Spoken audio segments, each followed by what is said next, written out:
तो बच्चों अब हम समझेंगे दर्पण से संबंधित कुछ परिभाषा हैं। ठीक, इसमें जो पहली परिभाषा मैं ले रहा हूँ ध्रुव, तो अब हमको ध्रुव समझना है। ये जो परिभाषाएं हैं वो दोनों दर्पण के लिए है, चाहे वो उत्तल दर्पण हो चाहे वो अवतल दर्पण हो। तो सबसे पहला है हमारा ध्रुव। तो ये हो गया, ये लिया मैंने एक अवतल दर्पण, ये अवतल दर्पण, ये पॉलिश अंदर कर दी, तो ये हो गया हमारा उत्तल दर्पण। ये अवतल दर्पण, ये हो गया उत्तल दर्पण। ठीक, इधर ये पॉलिश है, इसमें ये पॉलिश है। तो ये क्या है हमारा, ये परावर्तक तल। इसमें ये क्या है हमारा, ये परावर्तक तल। तो परावर्तक तल का जो मध्य बिंदु होगा, मध्य बिंदु यानी ये है तो मध्य बिंदु इसका यहाँ आ जाएगा, ये है तो मध्य बिंदु हमारा ये आ जाएगा P। तो परावर्तक तल के मध्य बिंदु को हम ध्रुव कहते हैं। लिख लीजिए इस बात को, परावर्तक तल के मध्य बिंदु को, मध्य बिंदु को ध्रुव, ध्रुव यानी कि P कहते हैं। तो ये ध्रुव। दूसरी परिभाषा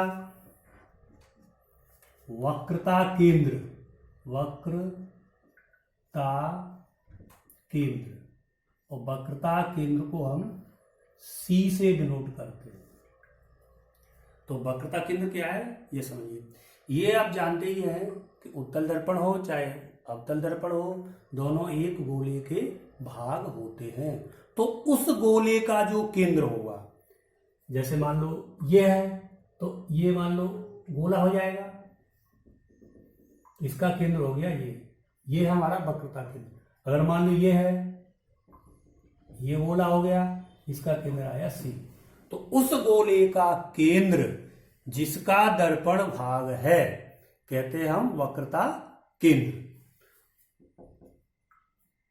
उस गोले का केंद्र, उस गोले का केंद्र, जिसका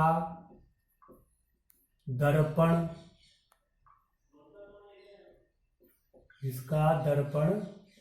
भाग है वक्रता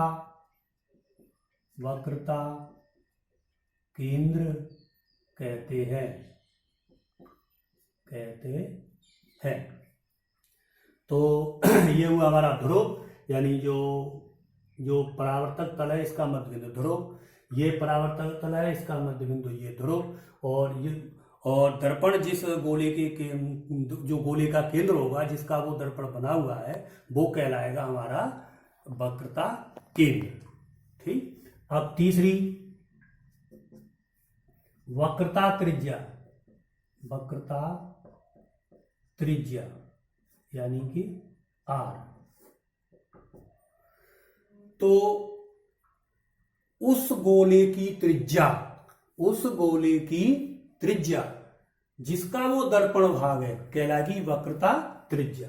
जैसे ये है तो इसकी त्रिज्या ये है, तो इस गोले की त्रिज्या मान लो ये कहलाएगी हमारी वक्रता त्रिज्या R। ये कहलाएगी यहां से यहां तक वक्रता त्रिज्या R।